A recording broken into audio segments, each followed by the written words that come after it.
시청자 여러분 안녕하십니까? VOA 모닝뉴스입니다.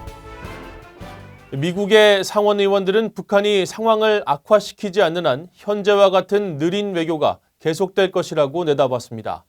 한국의 독자적인 남북협력 구상은 국내 정치적 목적과 함께 북한을 달래는 데도 초점을 둔 것 같다고 말했습니다. 첫 소식 이조은 기자의 보도입니다. 공화당의 마르코 루비오 상원 의원은 24일 VOA에 현재 트럼프 행정부의 인내하는 외교가 작동할지 여부는 시간이 말해줄 것이라고 밝혔습니다. 다만 북한 김정은 위원장이 더 이상 인내하지 못하고 상황을 고조시킬 필요가 있다고 결정하는 시점이 올 수도 있다며 그런 상황은 미국이 통제하지 않는다고 말했습니다. 그러면서 당장 급한 건 북한이 핵보유국이 되지 않도록 하는 것이라고 강조했습니다. Ultimately, our goal is for them to abandon both their missiles and their nuclear program and to entice them to ultimately become a more normal country. But the immediate desire is that they don't become a nuclear power. 군사회의 소속의 릭스코드 의원은 북한이 핵 개발을 계속하고 대미 압박 발언을 지속하고 있기 때문에 트럼프 행정부가 느리고 인내하며 꾸준한 외교 기조를 보인다고 분석했습니다. 민주당 소속의 일부 상원 의원들은 트럼프 행정부의 이런 대북 기조에 대해 전략 마련을 위한 시간을 벌기 위한 것이라는 반응을 보였습니다. Patience without a strategy is ultimately buying time till you figure it out. Patience with a strategy that is being pursued ultimately, strategic value. 외교위 소속의 크리스 머피 의원은 북한이 핵무기로 미국 본토에 접근하려고 하는 걸 막으려고 할 때는 어느 정도 긴급하게 행동해야 하는데 트럼프 행정부는 그렇게 하고 있지 않는 것 같다고 비판했습니다. 한국 정부의 독자적인 남북협력 추진 구상에 대한 우려도 나왔습니다. 루비오 의원은 한국이 결정할 문제라면서도 총선과 한국 내 정치 목적인 것 같다고 말했습니다. I think that ultimately that's a decision for them to make. It's an important, I imagine it's something he's doing for purposes of their upcoming elections and their domestic politics. My only argument towards that is that it would have to be done in a way that doesn't undermine the efforts to get North Korea to abandon its nuclear program. 메넨데즈 의원은 한국 문재인 대통령이 종종 독자적인 길을 가 우려된다고 지적했습니다.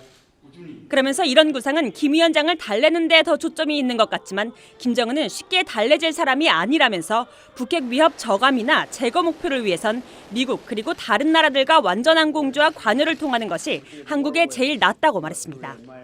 VOA 뉴스 이존입니다.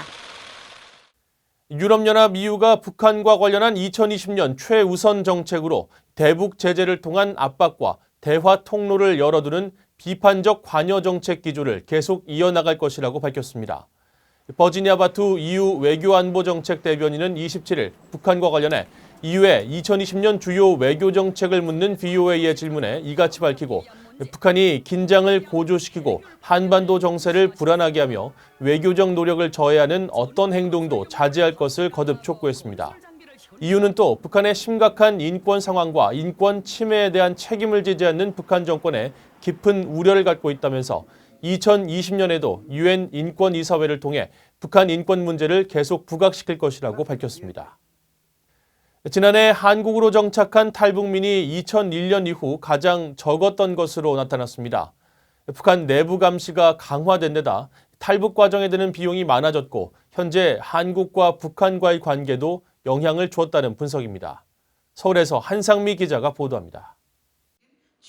지난해 한국에 정착한 탈북민은 1,047명이며 이들 가운데 남성은 202명, 여성은 845명으로 여성이 남성보다 4배 이상 많은 것으로 한국통일부는 파악했습니다. 한국으로 넘어오는 탈북민은 지난 2000년부터 지속적으로 증가해 2009년 한 해에만 2,914명으로 가장 많았는데 김정은 정권이 들어선 2012년 이후 감소세로 돌아섰습니다. 2011년 2,706명이었던 한국 입국 탈북민은 2012년 1,502명, 2015년엔 1,275명으로 줄었고 2018년엔 1,127명으로 집계됐습니다. 주요 원인은 북중 접경 지역에 대한 감시 강화와 비용 상승, 그리고 남북관계가 꼽힙니다. 체제 유지를 위한 김정은 정권의 가혹한 탈북민 처벌로 북한 탈출이 더 어려워진 데다 지난해 남북관계에도 큰 영향을 줬다는 분석입니다.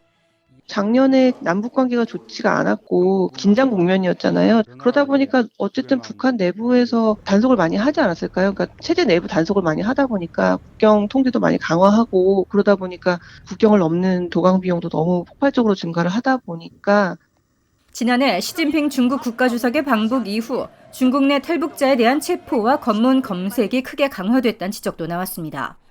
범죄 예방 강화 등으로 일부 대도시와 기차역 등에 얼굴 인식 장치가 설치된 곳도 탈북자들의 한국행을 어렵게 하고 있습니다. 중국 자체가 공산주의다 보니까 법 강화를 하기 위해서 뭐 범죄자를 잡는다거나 이렇게 하기 위해서 했는데, 그런데 딱 걸리면 예를 들어서 이 사람이 뭐 사기꾼, 강도 이렇게 거기에 뜰 거 아니에요. 근데 안 뜨는 사람은 뭐예요? 예를 들어서 불법 체류자나 미입국자나 탈북자일 가능성밖에 없는 거잖아요. 그러니까 본의 아니게 잡히는 경우가 많고요. 최근 중국 내 우한 폐렴, 코로나 바이러스 확산도 탈북 루트에 영향을 끼치는 것으로 전해졌습니다. 하지만 북한 정권에 의한 인권 유린과 가난을 벗어나기 위해 또 자유를 찾기 위해 탈출하려는 북한인들은 여전히 많습니다. 한국에 온 탈북자는 지난해 12월 말 기준 33,523명입니다. 서울에서 VOA 뉴스 한상미입니다. 한국은 이동통신 분야에서 세계 최초로 5세대 이동통신망을 개통할 정도로 기술이 앞서고 있지만 북한은 4세대 서비스조차 시작하지 못하고 있다고 미국의 민간단체가 밝혔습니다. 북한이 남북협력을 통해 4G가 아닌 5G를 준비해야 한다는 목소리가 나오는데 쉽지는 않아 보입니다. 김영권 기자가 보도합니다. 미국의 민간단체인 5G 아메리카가 최근 전 세계 4G LTE와 5G 이동통신 기술을 사용하는 국가와 업체 현황을 발표했습니다. 1월 현재 전 세계에서 4세대 4G LTE 서비스는 667개 업체, 5세대는 52개 업체가 서비스를 제공하고 있다고 밝혔는데, 한국은 주요 업체 3곳 모두 5G 통신망을 시작해 세계 선두권에 있는 것으로 나타났습니다. 아시아 태평양 국가에서는 한국과 함께 중국, 호주, 뉴질랜드, 몰디브 등 5개 나라 10개 업체가 5G 서비스를 시작했습니다. 반면 북한은 5세대는 물론 4세대 통신망도 전무하다고 이 단체는 밝혔습니다. 북한의 손전화 이동통신은 지난 2009년부터 시작한 3세대 통신망을 아직도 유지하고 있습니다. 최근 대남 매체 통일의 메아리가 스마트폰인 지능형 손전화기 푸른 하늘에 4G LTE 수신 기능이 탑재되어 있다고 보도해 관심을 끌었지만 4G 서비스는 아직 갈 길이 멀다고 전문가들은 지적했습니다. 단말기에 4G 기능을 넣는 것과 실질적인 서비스는 차원이 다르다는 겁니다. 핸드폰이 LTE 이용폰이 쉽게 만들 수 있지만 LTE를 제공할 수 있는 그런 인프라가 다 바꿔야 되거든요. 무지무지한 투자가 들어요, 그게. 그런데 그런 정황도 제가 발견한 게 없고, 또 이제 현재 워낙 북한이 제재를 받고 있는 상황에서 그런 쪽에 시설을 투자할 만큼 여력이 있을 거라고는 전혀 생각 못 했거든요. 전문가들은 4세대나 5세대 이동통신망을 구축하려면 장비 교체 등의 엄청난 비용과 기술이 필요하다면서 남북협력이나 외부 투자가 없는 한 북한이 3세대 방식을 벗어나긴 힘들 것으로 내다봤습니다. VOA 뉴스 김영권입니다. 미국 국무부가 북한 인권 개선과 관련한 자금 지원 계획 2차 공고를 발표했습니다. 미국 국무부 민주주의 인권노동국은 최근 북한의 인권과 책임 추궁, 정보 접근을 위해 활동하는 단체와 기관들을 위한 기금 지원 공고 2건을 발표했습니다. 이번 2차 공고는 지난해 11월 발표한 1차 공고가 지난 8일로 마감된 이후 닷새 만인 13일 다시 나온 것으로 지원 시한은 오는 3월 6일까지입니다. 국무부는 대북 정보 유입과 북한 내부 정보 유출을 촉진하는 사업, 그리고 북한 인권 기록과 옹호 활동 사업들에 최저 75만 달러에서 최대 300만 달러를 지원할 예정이라고 밝혔습니다. 북한 고려항공이 신종 코로나 바이러스 우한 폐렴의 유입을 차단하기 위해 다음 달 10일까지 베이징 등 중국 내 노선 운항을 중단할 것으로 알려졌는데, 일부는 지난 25일에도 운항을 한 것으로 파악됐습니다. 한국 언론들은 27일 북한 관광업체 관계자를 인용해 북한과 중국 측으로부터 고려항공의 모든 중국 노선이 2월 10일까지 중단된다고 보도했습니다. 다만 VOA가 항공기의 실시간 위치 정보를 알려주는 플라이트 레이더 24를 통해 확인한 결과 화요일과 목요일, 토요일 등 주 3회 운항하는 평양발 베이징행 고려항공은 지난주 토요일 25일까지 운항한 것으로 나타났습니다.